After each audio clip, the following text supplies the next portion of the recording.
గంగిరెద్దు దిబ్బ ఈ movie shooting complete చేసి రెడీగా ఉంది. అలాగే ఈరోజు మహాశివరాత్రి సందర్భంగా పోస్టర్ లాంచ్ చేయడం జరుగుతుంది.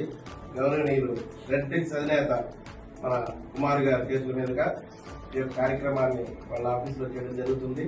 వాళ్ళ ఆశీస్సులు తప్పకుండా రావాలని, ఆ పరమేశ్వరు అందరికీ విజయాలు చేకూర్చాలని మనస్ఫూర్తిగా కోరుకుంటున్నాం. వారి మాటల్లో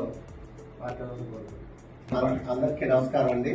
శ్రీ లక్ష్మీ భవాని ప్రొడక్షన్స్ వారి కేర్ ఆఫ్ గంగిరెద్దుల దిబ్బ నేను ఓపెనింగ్ చేసిన చాలా ఆనందంగా ఉంది. తర్వాత కార్యక్రమం ఏంటి, ఇది బాగా సక్సెస్ అవ్వాలని, 100 రోజులు ఆడాలని, మా డైరెక్టర్ గారు స్వామి గారిని అందరూ దీవించాలని, మంచి మంచి పెద్ద సినిమాలు చేయాలని నేను మనసారా కోరుకుంటున్నాను.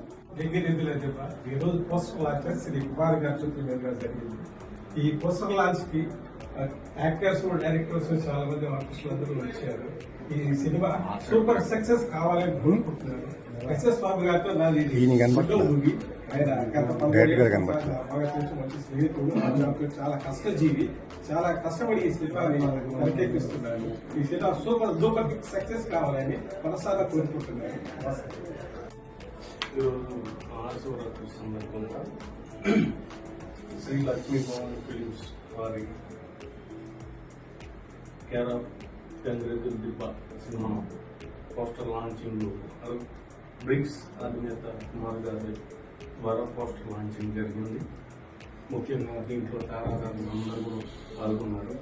అయితే ముందుగా మేము చెప్పేది ఏంటంటే, గత 8 సంవత్సరాల నుంచి ఎస్ఎస్ స్వామి గారు నాకు బాగా పరిచయం. ఆంధ్రప్రదేశ్లో సినిమాలు తీయాలని బైఫర్గేషన్ అప్పటి నుంచి మా యొక్క అనుబంధ సంబంధం ఉంది. ఆయన లోకల్లోనే ఆర్టిస్టులను తీసుకొని ఆంధ్రప్రదేశ్లోని సినిమాలు తీయడం ఒక గొప్ప పరిణామంగా చెప్తున్నాను. అలాగే ఇదే విధంగా చిన్న నిర్మాతలు అందరూ ఇన్స్పైర్గా తీసుకొని ఎస్ఎస్ స్వామి గారు ఇది 2వ సినిమా చేస్తున్నారు.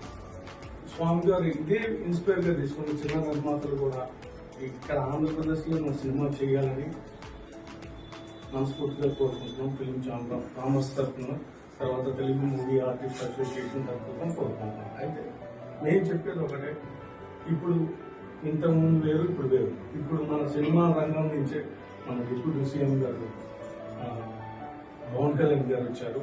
సో ఆయనకి సాధక బాధల సినిమా గురించి కూడా అన్నీ తెలుస్తుంది.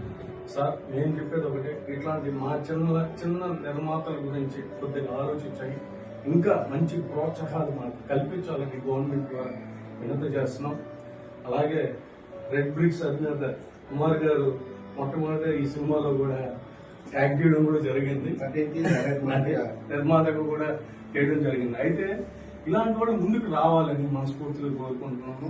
ఎందుకంటే ఈ సినిమా రంగం రాబోయే రోజుల్లో హైదరాబాద్ లాగా మనం ఫస్ట్ చెన్నై నుంచి పంపించేశారు, తర్వాత హైదరాబాద్ వచ్చాం, ఇప్పుడు అక్కడి నుంచి బైఫర్గేషన్ 10 ఏళ్ళు అయింది. ఇప్పుడు చలనచిత్ర నిర్మాతలు అందరూ కూడా ఆంధ్రప్రదేశ్ డెవలప్ చేయాలని, ఇక్కడ మరో పవన్ కళ్యాణ్ రావాలి, మరో చిరంజీవి రావాలి, మరో హీరోయిన్ విజయశాంతి రావాలి, అట్లా విలన్స్ రావాలి. ఇక్కడి నుంచి మళ్ళీ తరం మారాలని మనస్ఫూర్తిగా కోరుకుంటూ నాకు అవకాశం ఇచ్చిన ఎస్ఎస్ స్వామి గారికి, కుమార్ గారికి, వెంకటరావు గారికి, ప్రతి టీం మొత్తానికి నేను థ్యాంక్ యూ చెప్తున్నాను. అట్లాగే దయచేసి బైఫర్గేషన్ అయిన తర్వాత కూడా అక్కడికి వెళ్ళి సినిమాలు చేస్తున్నాం. అలా చేయబాకండి సార్. దయచేసి తెలుగు ఇండస్ట్రీని బతకనిచ్చండి, ఆంధ్రప్రదేశ్లోనే సినిమాలు చేయాలని మేము కోరుకుంటున్నాం. ఆ లిస్టులో స్వామి గారు ముందుంటారు. మా మాటిని 9 సంవత్సరాల నుంచి కూడా మేము ఆలోచనతో చేసి ఫస్ట్ సినిమా ఆల్రెడీ రిలీజ్ అయింది, అది సక్సెస్ అయింది. ఇది 2వ సినిమా కూడా సూపర్ డూపర్ హిట్ అవ్వాలని మనస్ఫూర్తిగా కోరుకుంటున్నాం. Thank you so much.